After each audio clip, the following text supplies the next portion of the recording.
Good evening, everyone. I'm Kimberly Edwards with cookingwithkimberly.com, and you're at the Cooking with Kimberly show. What's going on?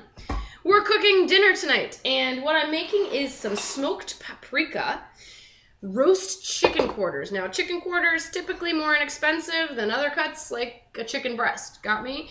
Quarter. Most people don't know what that means. A chicken quarter is just a quarter, quote unquote, of your chicken. So it's the thigh and a drum all together. See where my tongs are? Is where the leg splits off the drumstick and a thigh. They're just stuck together. So if you want thighs and drumsticks, you can buy a whole bunch of quarters, which is cheaper, come home and slice between that, throw them in resealable bags, and you got drumsticks and thighs separated, okay? Other than that, you can go on and eat a chicken quarter. Go on and feel a little bit medieval out there, all right, everybody? Cool.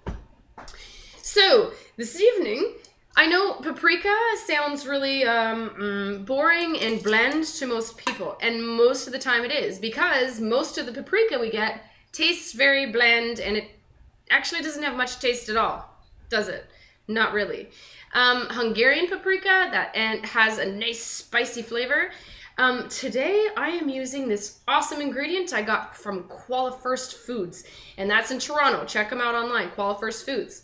This is a smoked paprika powder from Espanol, everybody. It's from Spain, and I can't wait to try it. This is actually going to make this dish. This paprika, I mean, you don't have smell-o-vision or taste-o-vision, which really sucks, but let me tell you, okay? I'm gonna test this out for you. I just opened my package. I can't wait. It's so smoky and flavorful. It's the best paprika I've ever tasted. That's for sure. It's La Chinata. Let me show you. La Chinata from First Foods. Go on and order some of that. Can't wait to use that this week. Okay, so I have a great big casserole dish baking, you know, whatever you want to put in your oven, an oven-proof dish. My oven is preheated at, right now it's at 385. I'm on convection. I need these to go kind of fast, so I kind of up the temperature just a little bit. I would usually do it on 350, 375. 375, that's usually what I would do it on. I can't even lie. So tonight I threw it up another 10 degrees just for good measure. So non-stick spray, or you can use olive oil and just, you know, use one of these cool brushes. Whatever, same thing. All right, in goes these guys. These guys are defrosted, and they are rinsed under cold water, patted dry, okay? You don't want wet skin on your birds because it doesn't really crisp up. It doesn't really do much of anything. It's not nice. So, we want nice crispy skin. And in order to achieve nice crispy skin, we are also going to put on a little bit of olive oil, okay? Now, you can baste this with butter if you want, like when you do your holiday turkeys and your holiday, you know, whatever. Or regular chickens, I like to baste, like massage butter on it. But tonight, I'm not doing that. Not just because I don't want to, and the flavors are different, right? So this is going to be a smoked paprika thing. So we don't need the other flavors. Here we go. So I'm just going to baste, well, not baste, going to put, yeah, I guess baste. You're going to baste these chicken quarters with olive oil, okay? You don't have to be skimpy. You don't have to be generous. Just simple, guys. That's all. Both sides. Do it up. Cool. I want the skin side up. Now you're going to see one side has been like chopped, and this is not going to draw. All chopped and it's all ragged. This side is all skin. It's the outside. It's the leg and the thigh. Okay, hold on. Sit tight. I need to wash my hands. When you're working with poultry, you always need to keep a clean surface, your clean hands. If you touch anything with the juice of the chicken on your hands, you need to wash it off with a disinfectant. And that's why I just washed my hands, because I don't intend on grabbing this chicken anymore. All right, so first things first, salt. Just putting a little bit of salt, grinding a little bit of salt on here. Lovely. You don't have to grind your salt. I do, just because I like to, and I feel like being frou-frou tonight, but most of the time you see me just throw whatever. Freshly cracked pepper. This is a necessity in my household, much more than the sea salt being. Ground freshly cracked pepper is a necessity in my life. I love the taste of freshly cracked pepper, lots of it too. Okay, so that's nice and generous, and I made it nice and chunky, nice and, you know. All right, now for the paprika, I'm gonna grab myself a spoon. A spoon? Und I'm gonna show you a little secret no one's probably ever shown you. See one of these? This is what you use as a strainer for like when you do orange juice or lemonade, or you know, you're straining pulp out of your orange juice that you don't like, or for someone that doesn't like it. Got me?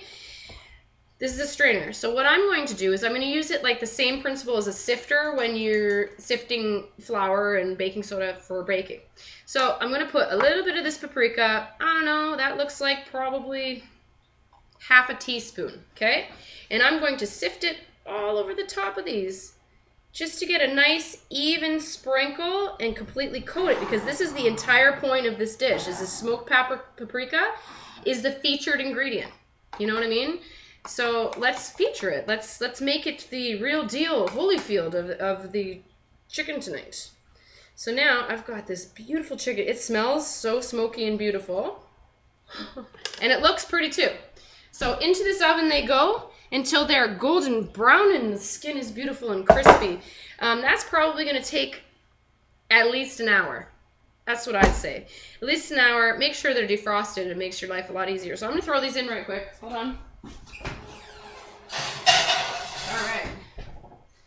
So, one more tip I'm going to give you after you go and trust me on this smoked paprika. You're going to love it. Seal that back up. Again, La Chinata, it's smoked paprika powder. It's a sweet smoke. So they have 3 different varieties, I believe. Is that what I read? Yes, you can get sweet, you can get bittersweet, or you can get hot spicy. And this one happens to be the sweet. I'm not mad at it. All right, everybody, so that's what's up. With the chicken quarters, so I'm going to put them in there, and I'm going to serve them with side dishes. Actually, tonight I'm making a soup, a cool soup, and the chicken's going to go with it. And then I've also made extra chicken. Like, when you go to all the effort to cook something, especially if you know it's going to be delicious and awesome, and it's something that can be easily be used for other recipes, right? So this chicken, how many recipes can I use chicken with, right? So I'm making an extra 1 or 2 things every time I cook. And that way I can have it ready for either leftovers or for lunch the next day or for another meal the next day, completely different, that I'm using one of the ingredients. So this chicken is perfect. I'm going to take this chicken off and I'm going to use it for another recipe tomorrow as well. So I'm already planned ahead. Got me? Got me? All right, so Qualifiers Foods, I think they're on Facebook and Twitter and all those cool places. Go on, check them out. Also, thank you to Ed Carlos Bouche for my cool shirt. Got Bouche, everybody? Bouche is a cool sausage. They're based out of, where are they based out of? They're based out of Maumee, Ohio. That's right, they're from Ohio. And this is a special sausage from their Aunt Carla's recipe. And it's AuntCarla'sBouche.com, I believe. Go read the story. It sounds kind of, I don't know. No one knows what to think about bouche, do they? It's a rice sausage mix with onions and stuff like that. And so I guess in my mind, I'm kind of thinking it's similar to boudin, like how we would eat boudin down south in Louisiana.